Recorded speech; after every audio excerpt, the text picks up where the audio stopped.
Oke guys, kembali lagi bersama saya di sini. Oke, di video kali ini saya akan menceritakan dan saya memberikan tutorial kepada teman-teman semua bagaimana caranya mencangkok bahan asam jawa ya. Oke, karakteristik dari asam jawa adalah merupakan jenis tanaman keras, yaitu bahwasanya sedikit agak sulit ya jika teman-teman ingin mencangkoknya. Oke, untuk media yang digunakan yaitu hanyalah tanah biasa dicampur dengan sekam, campur dengan kokopit. Kalau punya lumut bisa dengan lumut ya, juga sabut kelapa sebagai media saat kalian menyiram, sebagai media penyimpan air agar kelembaban pada cangkokan teman-teman semua tetap dalam keadaan lembab seperti itu guys. Mungkin bisa digunakan jerami apapun sesuai dengan keadaan ya, seperti itu bahan-bahannya. Kemudian bagaimana kita menyayatnya, yaitu bisa kalian lihat di video juga. Itu di video saya menggunakan pisau kecil yang lumayan tajam ya. Hati-hati jika kalian ingin menebasnya. Make sure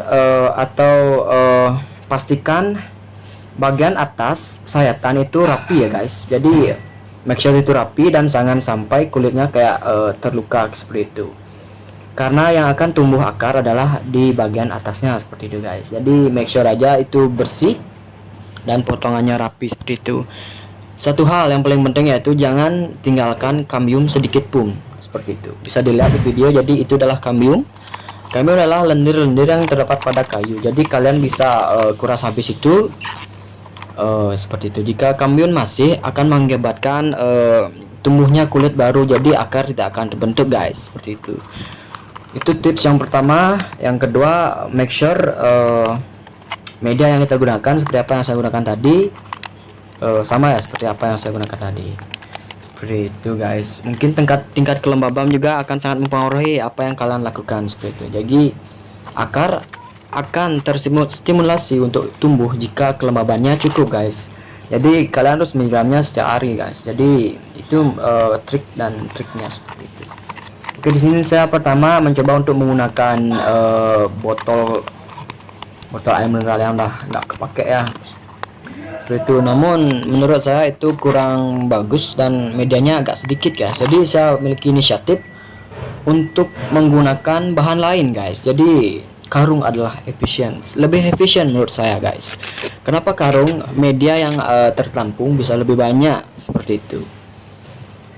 Jadi pertama saya blok bagian bawahnya. Ini percobaan yang pertama ya. Saya blok bawahnya agar media atau tanah yang saya gunakan tidak kabur ke bawah guys. Jadi pada saat musim hujan atau musim ya banyak air, pada saat kalian menyiram juga air tanah medianya tidak turun ke bawah seperti itu guys.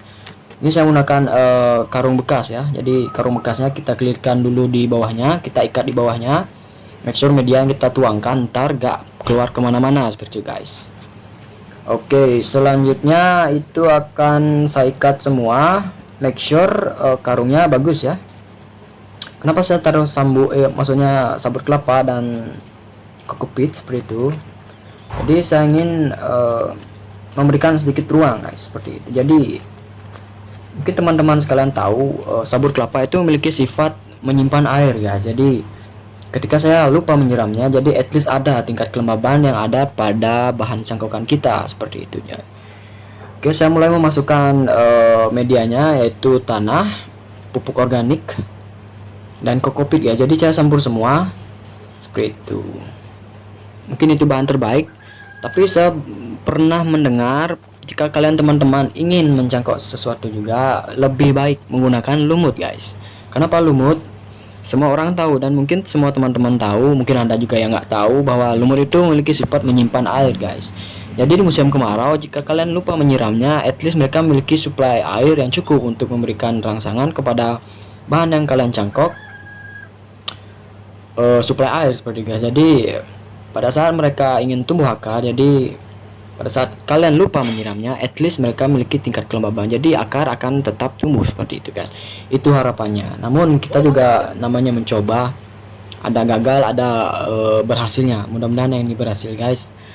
Satu trik juga, trik kedua, yaitu jika teman-teman ingin mencangkok bahan, mungkin lebih baik waktunya dilakukan pada saat musim penghujan guys.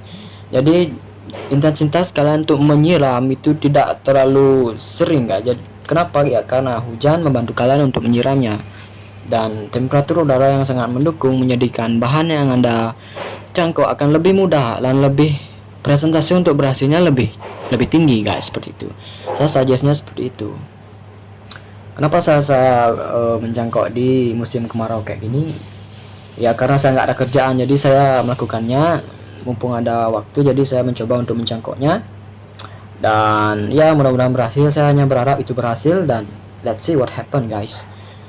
Seperti itu, bisa dilihat di video saya mulai mengikatnya ya, jadi ada 3 ikatan, jadi yang di bawah untuk mengunci media agar tidak keluar, dan yang di tengah adalah mengunci media agar tidak kemana-mana dan memiliki tekstur yang lebih padat, dan di atas of course itu akan membuat media yang kalian simpan di dalam cangkokan kalian itu nggak kemana-mana juga guys. Jadi seperti itu. Oke, jangan terlalu berpatok sama apa yang saya share ya guys. Jadi apapun yang ada di sekitar kalian, keliling kalian, bisa kalian gunakan guys. Tidak semestinya menggunakan karung yang seperti itu, tali seperti itu, tidak guys. Jadi kalian, kenapa saya menggunakan karung? Karena karung memiliki sifat yang reservoir, jadi artinya tidak terlalu menyimpan air. Jadi pada saat kelebihan air itu at least akan ada reabsorpsi, jadi air akan berkurang dengan sendirinya tanpa kalian kurangi, seperti itu. Jadi karena ada pori-pori di